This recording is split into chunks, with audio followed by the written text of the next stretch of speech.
கதை கேட்க வந்த அன்பு நெஞ்சங்களுக்கு வணக்கம். இந்த கதையில் தூத்துக்குடி அருகே ஒரு சிறு கிராமத்தில் வாழ்ந்த என்னை தூத்துக்குடி கொத்தனார் எப்படி தூக்கி போட்டு உழவு ஓட்டினர் என்பதை பார்க்க போகிறோம். கதையை ஒட்டிவிட்டு பார்க்காம முழுசா பாருங்க. அப்போது எனக்கு 18 வயசு. என்னோட அப்பா எனக்கு ஒரு மாப்பிள்ளை பார்த்து கல்யாணம் ஏற்பாடு பண்ணாரு. அவர் ஒரு கொத்தனார் பேர் குமார்.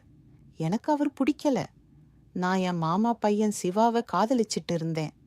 ஆனா எங்க அப்பா நம்ம குடும்பத்துக்கு இவன் பொருத்தமில்லைன்னு சொல்லி கொத்தனருக்கு மனம் முடிக்க முடிவு செய்தாரு. ஆனால் என் மனசு அவரை ஏத்துக்கவே இல்லை. எனக்கு வேறு வழி இல்லாமல் சிவாவிட ஓடிப்போய் கல்யாணம் பண்ணிட்டு புது வாழ்க்கை ஆரம்பித்தேன். இப்பொழுது எனக்கு வயது 9. எனக்கு காதல் திருமணமாகி 10 வயதில் ஒரு பையன் கண்ணன் இருக்கிறான். நாங்கள் தூத்துக்குடி பக்கத்தில் ஒரு சின்ன கிராமத்தில் வசிக்கிறோம். எங்களுக்கு சிறிது தோட்டம் உள்ளது. அதில் மல்லிகை பூக்களை பயிர் செய்திருந்தோம். என் கணவர் சிவா அந்த பூக்களை விற்று வியாபாரம் செய்து வந்தார். நான் வீட்டில் பூக்களை கோர்த்து கொடுப்பேன். இப்படி அவருடன் சேர்ந்து வாழ்க்கையை ஓட்டினேன். 10 வருடங்களாக சிறுக சிறுக சேமித்த பணத்தில் ஒரு வீடு கட்ட வேண்டும் என்று கனவு கண்டோம். அதற்காக கான்ட்ராக்டர் ஒருவரிடமும் முழு பணத்தையும் கொடுத்து வீட்டு வேலையை ஆரம்பித்தோம். வீட்டுக்கு தேவையான பொருட்கள் எல்லாம் வந்து குவிந்தன. பில்லர்கள் எழுப்பி மேற்கூரை தளம் போடப்பட்டது. நாங்கள் சந்தோஷத்தில் இருந்தோம். ஆனால் அதற்கு அடுத்த நாளே என் உலகமே இருளானது. என் கணவர் சிவா திடீரென மாரடைப்பால் இறந்து விட்டார். என் வாழ்க்கையின் தூண் உடைந்து போனது. இந்த அதிர்ச்சியிலிருந்து வெளிவருவதற்குள் வாழ்க்கையில் அடுத்த இடி வந்தது. 3 நாட்கள் கழித்து கான்ட்ராக்டர் வந்து கொத்தனார் கூலிக்கு பணம் வேண்டும் என்று கேட்டார். நான் அதிர்ச்சி அடைந்தேன். என் கணவர் முழு பணத்தையும் கொடுத்து விட்டாரே என்று கேட்டேன். அவர் கொடுத்த பணம் பொருட்களுக்குதான் சரியாய் இருந்துச்சு. ஆள் கூலிக்கு இன்னும் பணம் வேணும். இல்லன்னா வேலையை தொடங்க முடியாது என்றார். என் கையில் ஒரு பைசா இல்லை. எங்காவது கடன் வாங்கி தருகிறேன் என்று கெஞ்சினேன்.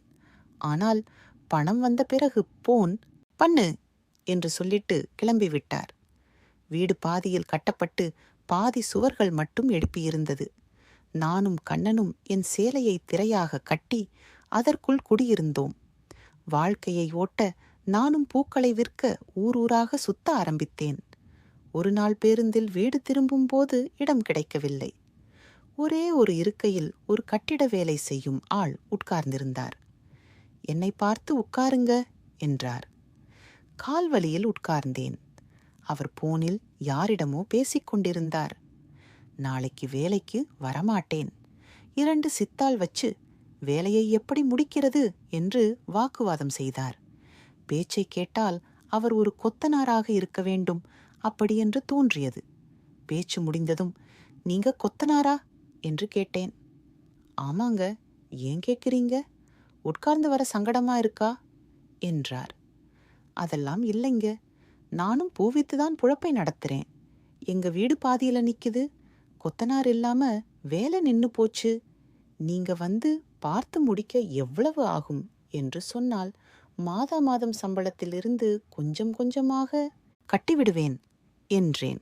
என் கணவரின் மரணத்தையும் நிலைமையையும் விளக்கினேன். சரி, நான் வந்து பார்க்கிறேன் என்று கூறினார். குமார் என்ற அந்த கொத்தனார் வீட்டுக்கு வந்து வீட்டை பார்த்துவிட்டு, இதை முடிக்க 4 மாதமாவது ஆகும். சம்பளம் எப்போது வேணாலும் கொடுங்க. நான் இங்கேயே தங்குகிறேன். பகலில நீங்க பூ விற்க போங்க. நான் கொத்தனார் வேலைக்கு போறேன். மாலையில இங்கு வந்து 3 பேரும் நீங்க நான் உங்க பையன் வீட்டு வேலையை செய்யலாம். இரவில் எவ்வளவு நேரம் முடியுமோ அவ்வளவு நேரம் வேலை செய்வோம் என்றார். எனக்கு வீடு வாசல் எதுவும் இல்லை. 10 வருடமாக வெளியேதான் இருக்கேன். எனக்கு சம்பளம் கூட வேணாம். உங்கள் வீட்டு வேலை முடியும் வரை இங்கேயே இருக்கட்டுமா என்று கேட்டார். எனக்கு ஒரு பக்கம் தயக்கமாக இருந்தது. கணவர் இறந்து 3 நாட்களில் ஒரு அந்நிய ஆணை வீட்டில் தங்க வைத்தால் ஊரார் என்ன பேசுவார்கள்? ஆனால் மறுபக்கம் இந்த காலத்தில் யார் சம்பளம் இல்லாமல் உதவி செய்வார்கள்? இவருக்கு என் நிலை புரிந்திருக்கிறது என்று தோன்றியது. குமாரை கண்ணனுக்கு அறிமுகப்படுத்தினேன். ஒரு வாரம் வேலை நடந்தது. வீடு ஓரளவு முன்னேறியது. ஒரு நாள் குமார் அதிகமாக குடித்துவிட்டு வந்தார். என்னங்க இப்படி வந்திருக்கீங்க? இன்னைக்கு வேலை செய்ய முடியாது போல என்றேன். உடம்பு வலி, அதான் கொஞ்சம் அதிகமாகிவிட்டது என்றார். சாப்பாடு கொடுத்தேன். அவர் நன்றாக சாப்பிட்டார். பின்பு அவரை தூங்கச் சொன்னேன். எப்போதும் வெளியில் படுக்கும் குமார் அன்று என் பாயில் படுத்துவிட்டார். அவரை எழுப்ப முயன்றேன். ஆனால் ஒரு ஆம்பளையை தூக்குற அளவுக்கு எனக்கு பலமில்லை. சரி, களைப்பில் இருக்கிறார், தூங்கட்டும் என்று நானும் பக்கத்து தரையில் படுத்தேன். இரவு 12 மணி இருக்கும். வீட்டில் மின்சாரம் துண்டிக்கப்பட்டு இருட்டு ஆனது. தூரத்தில் நாய் குரைக்கும் சத்தம் வேற. பக்கத்து ஆலமரத்தில் காத்து அடித்ததில் கிளைகள் உரசும் சத்தம் கேட்டுச்சு. எனக்கு பேய் என்றால் பயம். குறிப்பாக நான் இப்படி கோரமாக குரைத்தால் அவ்வளவுதான். பயத்தில் அவரை ஒட்டி படுத்தேன். ஆனால் அவர் மயக்கத்தில் இருப்பதால் தெரியவா போது என்று நான் அவரது முதுகோடு ஒட்டி படுத்தேன். நீங்களே சொல்லுங்கள், கணவன் இறந்த பிறகு நம்முடைய துயரத்தை புரிந்து துணையாகவும் காவலாகவும் இருக்கும் ஒரு ஆணை யாருக்கு பிடிக்காது? அன்புக்கு இயங்கும் என்னைப் போல பெண்களுக்கு இப்படியான ஒரு தருணம் அமையவே அமையாது. அதுவும் ஒரே பாயில், தனிமையில் கேட்க ஒரு நாதி கூட இல்லை. நான் சற்று தைரியமாக அவரது முதுகில் அழுத்தமாக அணைத்தேன். ஆனால் எனக்கு இது போதவில்லை. என்னோட முயல் குட்டியை தேய்த்து பார்த்தேன். ஆனாலும் மனசு அமைதியடையவில்லை. அவர் திரும்பினால்தானே எனக்கு வேண்டியது கிடைக்கும். ஆனா திரும்பினா அந்த வாயிலிருந்து சரக்கோட வாசனை அடிக்கும்னு தெரிஞ்சு வேணாம், இப்படியே இருக்கட்டும்னு மனசுக்குள்ள முடிவு பண்ணிட்டேன். நான் பண்ற வேலையெல்லாம் ஒருவேளை அவருக்கு தெரியாம இருக்கலாம். ஆனா அவரோட தம்பிக்கு கண்டிப்பா தெரிஞ்சிருக்கும்.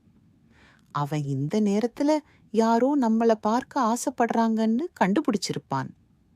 அவன் முழிச்சிருக்கானா இன்னும் பார்க்கலான்னு தோணுச்சு. எழுந்து பக்கத்துல போய் பார்த்தேன்.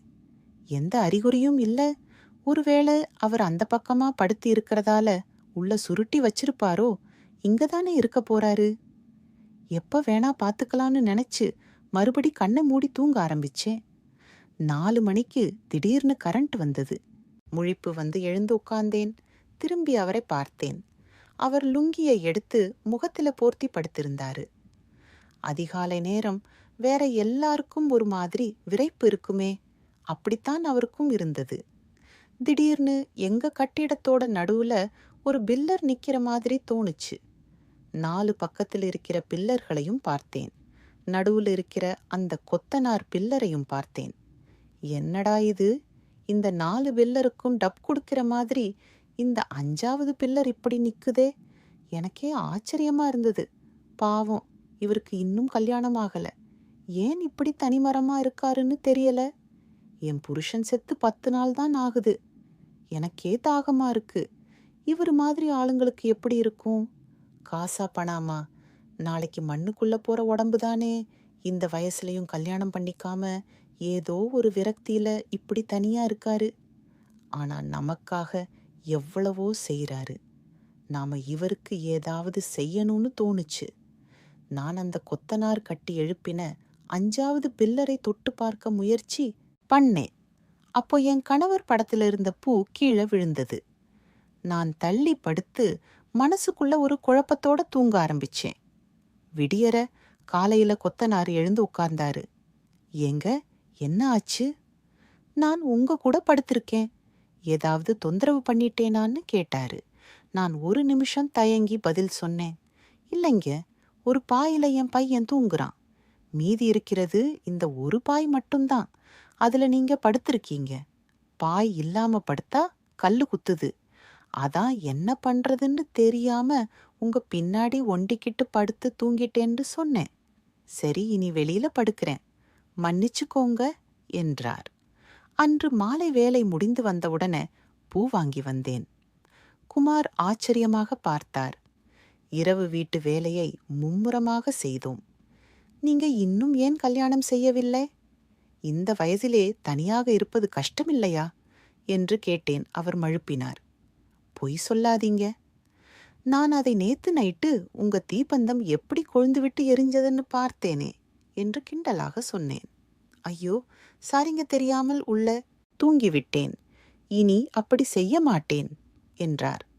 அதை விடுங்க, ஏன் கல்யாணம் செய்யவில்லை என்று சொல்லுங்க என்று வற்புறுத்தினேன். அது ஒரு பெரிய கதை. எனக்கு பார்த்த பொண்ணு கல்யாணத்துக்கு 3 நாள் முன்பு வேறு ஒருவனுடன் ஓடிப்போய்விட்டாள். அவள் முகத்தை கூட பார்க்கவில்லை. ஆனாலும் அந்த காயம் இன்னும் மாறவில்லை என்றார். அவர் சொன்ன பெண்ணின் ஊரையும் அவள் தந்தையின் பெயரையும் கேட்டவுடன் எனக்கு கண்கள் இருட்டிக்கொண்டு தூக்கி வாரி போட்டது. அப்போ எனக்கு பார்த்த மாப்பிள்ளை நீங்களா? உங்களை வேண்டாம் என்று என் மாமா பையனுடன் ஓடி வந்தேன். உங்களை பற்றி நினைக்கவே இல்லை என்றேன். குமார் என் அருகில் வந்து, இத்தனை வருடங்களாக உன்னை தேடினேன். நீ நல்லபடியாக வாழ்கிறாய் என்று நினைத்தேன். ஆனால் இப்படி கஷ்டப்படுவாய் என்று எதிர்பார்க்கவில்லை. உனக்காகவே நான் கல்யாணம் கூட செய்யவில்லை. இப்போது விதி உன்னை என் கூட சேர்த்து வைத்திருக்கிறது என்றார். நான் என் கணவர் புகைப்படத்தை பார்த்தேன். அதில் தொங்கிய தாலியை எடுத்து குமாரிடம் கொடுத்தேன். கணவனை சாட்சியாக வைத்து அந்த இரவில் அவர் என் கழுத்தில் தாலி கட்டினார். கண்ணன். தூங்கிய பின் அவனை சமையலறைக்கு மாற்றினேன். கவரில் வைத்திருந்த பூவை எடுத்து பால் சொம்புடன் குமாரிடம் ஆசி வாங்கினேன். அவர் என் கண்ணீரை துடைத்து பாயில் உட்கார வைத்தார். குண்டு பல்பை அணைத்துவிட்டு அவருடைய தீபந்தத்தை ஏந்தி கொண்டு என்னை நோக்கி வந்தார். நான் அவருக்கு மனதில் எந்த குழப்பமும் இல்லாமல் என்னை முழுமையாக கொடுத்தேன். என் வாழ்க்கையின் புதிய பயணம் தொடங்கியது.